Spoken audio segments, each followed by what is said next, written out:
मध्य प्रदेश के बैतूल में वैक्सीनेशन के बाद एक युवक की आंख की रोशनी चले जाने का मामला सामने आया। दरअसल एक ढाबे पर रसोई का काम करने वाले नसीम खान ने 26 जून को कोविशील्ड का पहला डोज लगवाया था। वैक्सीन लगवाने के बाद 2 दिनों तक उसे दोनों आंखों से धुंधला दिखाई देने लगा था। 2 दिन बाद एक आंख से तो दिखाई दे रहा था, लेकिन बाईं आंख की रोशनी पूरी तरह से चली गई। युवक नसीम का कहना है कि आंखों के डॉक्टर से जब चेकअप करवाया तो पता चला कि बाईं आंख की ब्लड वेसल्स फट जाने से उसकी आंखों की रोशनी चली गई। नसीम को शक है कि वैक्सीन लगवाने की वजह से ही उसकी आंख की रोशनी गई है, लिहाजा अब उसने इसकी शिकायत उच्च अधिकारियों सहित प्रधानमंत्री नरेंद्र मोदी से की है, ताकि इलाज का खर्च और मुआवजा मिल सके। एक ऐसा प्रकरण तो मतलब एक उनको आशंका थी। एक नसीम खान है, उनको MLB कॉलेज में वैक्सीनेट किया गया था कोरोना वैक्सीन, और संयोग से उनको रेटिनल हेमरेज हुआ था। रेटिनल हेमरेज, अभी डॉक्टर साहब से भी हमने बात की थी, तो उनको एक ईज डिजीज़ होती है जो यंग लोग में होती है, जिस ऑटो इम्यून डिजीज़ होती है, वो प्रेसिपिटेट हुई है, तो संयोग है उनका।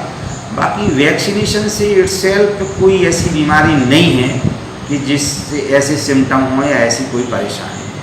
अब वो वैक्सीन तो पूर्णतः सुरक्षित है। जो कोई ऐसी ऑटोइम्यून टाइप की डिजीज़ होती है वो प्रेसिपिटेट किसी को हो जाती है, तो वो प्रेसिपिटेट हुई है उनको। वो बीमारी पहले से थी, उनको प्रेसिपिटेट होनी थी, और वो बीमारी भी ऐसी है जो उन्हें डायग्नोस हुई है कि वो ऐसी जल्दी ठीक होने वाली नहीं है, वो ऐसा होता ही रहेगा, उसका ट्रीटमेंट ही चलेगा। सबसे पहले तो मैं शुक्रवार के दिन जब वहाँ पर काम कर रहा था तो उस वक़्त पता चला कि वैक्सीन लगाना बहुत अनिवार्य है, नहीं तो काम नहीं कर सकेंगे। इसलिए मैं सैटरडे के दिन 11:30 बजे महारानी लक्ष्मीबाई स्कूल में गया और वैक्सीन लगाया। और मुझे पता था कि खा पी के जाना है, इसलिए मैं एक नारियल पानी भी पिया था और खाना भी अच्छा खा के गया था। वहाँ तो मुझे आधा घंटा कुछ नहीं हुआ, मगर मैं जब घर आया तो थोड़ा सा मेरे को अंधेरी आ रही थी आँखों में।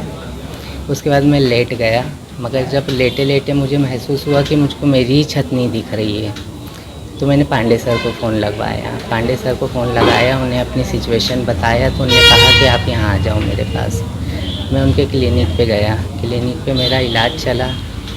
वहाँ जब पांडे सर को समझ में नहीं आया तो वहीं उनने डॉक्टर विनोद बर्डे को भी बुलाए थे, उनने भी चेकअप किए।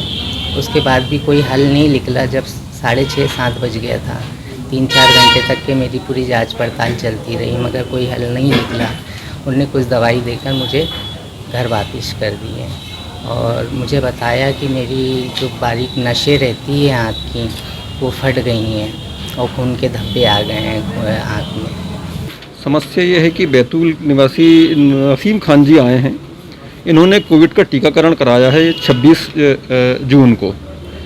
टीका लगाने के 2.5 घंटे पश्चात इनका ऐसा कहना है कि इनकी जो लेफ़्ट आई है उसकी रोशनी पूरी तरह चल रही है। तो इस संबंध में हम प्रधानमंत्री जी, मुख्य सचिव मध्य प्रदेश शासन, कलेक्टर महोदय बैतूल और CMHO बैतूल को कंप्लेंट कर रहे हैं, और हम इसमें मुआवजे की मांग कर रहे हैं।